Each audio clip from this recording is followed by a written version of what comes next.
Il y a quelques jours, on a pu voir sur la chaîne de Théodore une vidéo un petit peu particulière où il y a un hypnotiseur qui rame un petit peu, beaucoup même, pour hypnotiser ses volontaires. Vous êtes nombreux à m'avoir envoyé des messages pour me demander « Eh Haïm, qu'est-ce qui se passe dans cette vidéo ? J'ai pas compris quoi !» Et du coup, je me suis attelé à prendre ma caméra, mon ordinateur, à regarder cette vidéo et à vous faire une petite analyse. Et vous expliquer pourquoi cet hypnotiseur, qui pourtant est bon en hypnose et qui a des résultats habituellement, a cette fois-ci eu du mal, notamment et tout particulièrement avec Joyka. Et à la fin de cette vidéo, je vais vous partager les différentes leçons que moi j'ai retenues suite à cette vidéo et comment est-ce que vous pouvez les utiliser pour votre vie de tous les jours, que vous soyez hypnotiseur ou non d'ailleurs.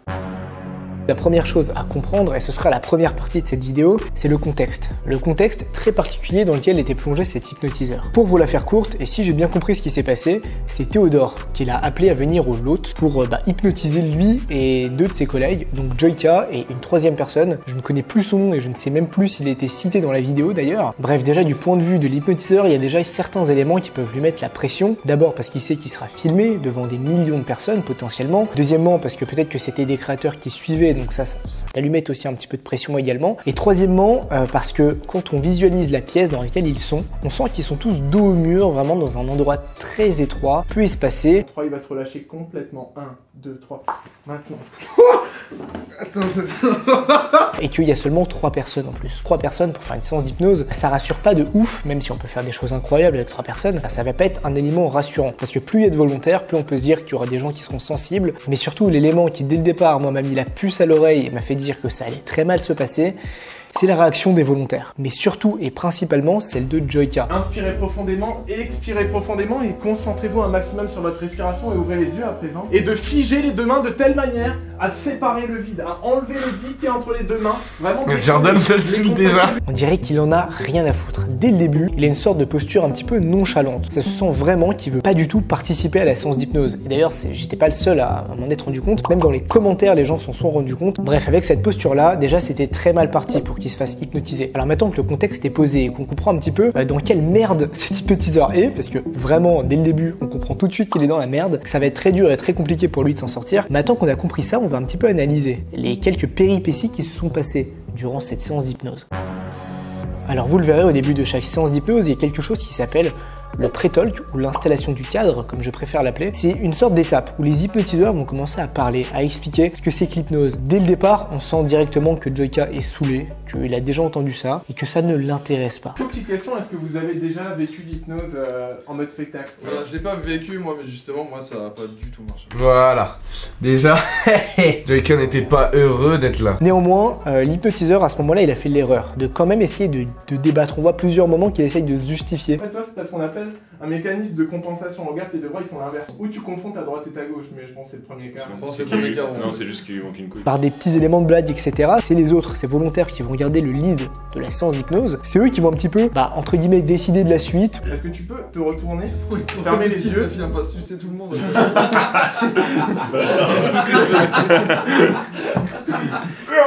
Bref, à ce moment-là, il y a plusieurs reprises, cet hypnotiseur perd le lead, et ça peut jouer sur un élément fondamental. Mais fondamental quand on veut hypnotiser quelqu'un, l'aspect confiance. Si tu perds la confiance de tes volontaires, tu ne pourras pas les hypnotiser. Ce qui s'est passé, c'est que directement, Joyka, il s'est exclamé à voix haute, et un petit peu en mode je m'en bats les couilles, il s'est barré de la suggestion, il a tout de suite arrêté d'écouter ce que dit l'hypnotiseur. Et tu vas voir, c'est pas parce que tu réagis pas sur un exercice que tu peux pas réagir sur un autre. Non.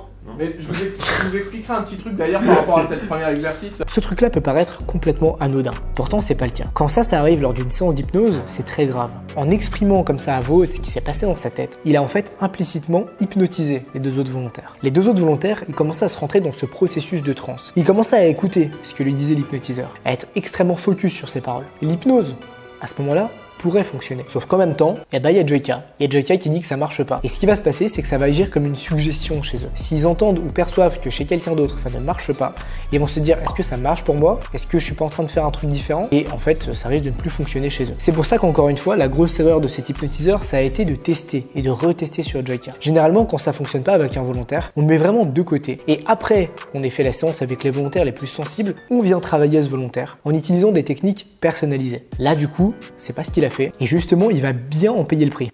Alors je vais pas revenir sur tous les échecs entre guillemets qu'a eu cet hypnotiseur lors de cette séance. Il y a eu un beau paquet de moments où il ramait, parce que la seule chose qu'il faut comprendre, c'est que tout ça ne se serait jamais passé si le contexte avait été posé différemment. Alors je voudrais quand même revenir sur une scène qui moi m'a quand même vachement étonné. Je me suis vraiment mis à la place de l'hypnotiseur qui tournait cette vidéo et j'ai compati. Quand je vais compter jusqu'à 3, ton corps, il va être incassable, impliable. Par contre, c'est un peu impressionnant, genre, à voir comme ça, non? Le corps est raide, figé, comme une barre de fer. Et j'ai compati parce que à ce moment-là, je savais ce qui allait se passer.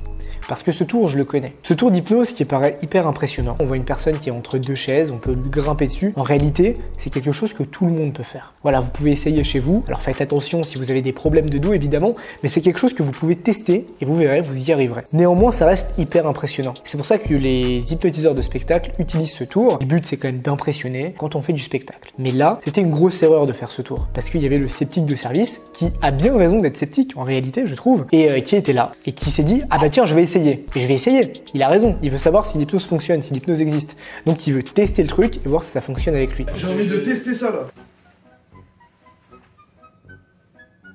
Bah en fait...